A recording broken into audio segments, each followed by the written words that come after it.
Hallelujah. Hallelujah. First and foremost, as always, we give all thanks, all praise, and all honors to the Creator of heaven and earth. Amen. The one and only. The only one.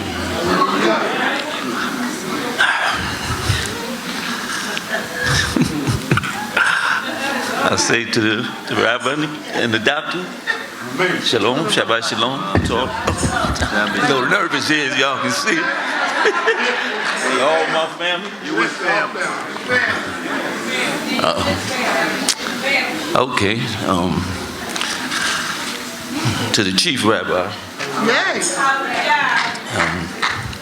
I came here, but I didn't know what the message was going to be. But right now, I see it was definitely for me. Yes. Probably was for us all, but it was definitely for me. Because you talk about leadership and most leaders, didn't volunteer or raise their hand for this job. When they said, you need a leader at D.C.B., I didn't step forward. Everybody else stepped back. So I was left there as the leader. So, and as I was in traffic today, coming up here, you try to think of what you might say if you could get called up. Try to think of some words, put some stuff together. But then, as I stand here now, I know, as I always say, the words that come out of my mouth is words that the Most High has put in me. Come on. Because everything I thought I'd say, I can't. I forgot it, And but in these days and times, we dealing with a backwards world. People who are backwards. What's good was bad is good, and all of those things. Like I come from Brooklyn, and as y'all might know from wherever y'all come from.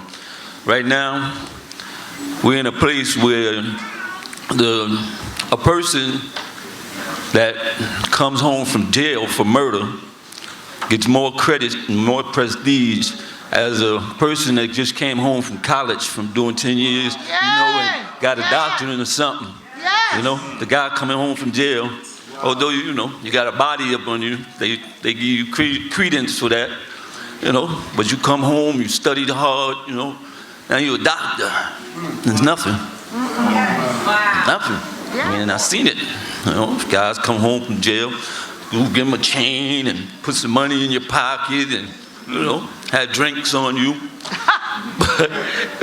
But that guy who worked hard and tried to stay out of trouble and tried to, do the right things, nothing. No recognition. Nothing. And then, we're talking about leadership, and as they said, you get a little, you get a little perks and stuff from being a leader. But trust me, if there's a leader in here that don't lose sleep at night, thinking about the congregation and what's your next move, you need to quit that job. You need to put in your resignation. Because being a leader is like being a parent. Parents lose a lot of sleep over us. Parents lose a lot of sleep at night thinking about their children. And being a leader, you lose a lot of sleep thinking about, situations that come up that's just dropped in your lap. You're like, how am I going to handle this? And as the chief rabbi said, you had to have good counsel around you. But at the end of the day, some decisions you got to make, and you got to live with them. And just to add one more thing, as I was thinking, I was telling my son before,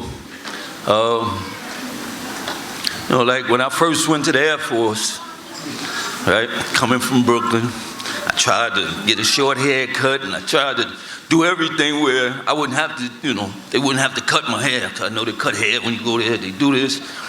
But I got there, you know, and you're on that line. It's about 30 or 40 of y'all. And the drill sergeant looks directly at me, all the people on the line. And he said, Prince, I wasn't Prince then, but I changed the name to protect the innocent. He said, Prince, you came all the way from Brooklyn just to mess up my platoon, didn't you? I ain't say a word. But he came directly at me. And then, you know, as we there, you know, you got the barracks, everybody's in the barracks. You know, he's yelling at you, drilling you. But then when he leaves, now you're going to talk a little stuff about him and all this. So it comes in the morning. Again, Prince, you came all the way here to mess up my platoon, didn't you? Wow. And me not knowing that he had a little thing called a squawk box up there, and he can hear everything I'm saying about this guy. He can hear everything I'm saying about him. So, you know, I had to do a little extra duties.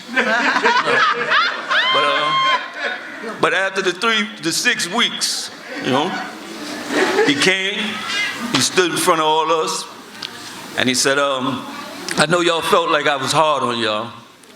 I know y'all think like I made y'all do a lot of stuff. He said, but y'all gonna leave here today in graduation. And he said, I hope y'all learned something. He said, but what you really need to do is don't worry about me so much. He said, look to your left and look to your right. Yes. He said, and these are the people who are gonna be with you. That's right. These are the people who are gonna be with you. Yeah. So, as a youth and as people here, don't look so much at the leader, but look at your people, your congregants. Look to the left, look to the right. Come on. And those are the people who will be with you. So,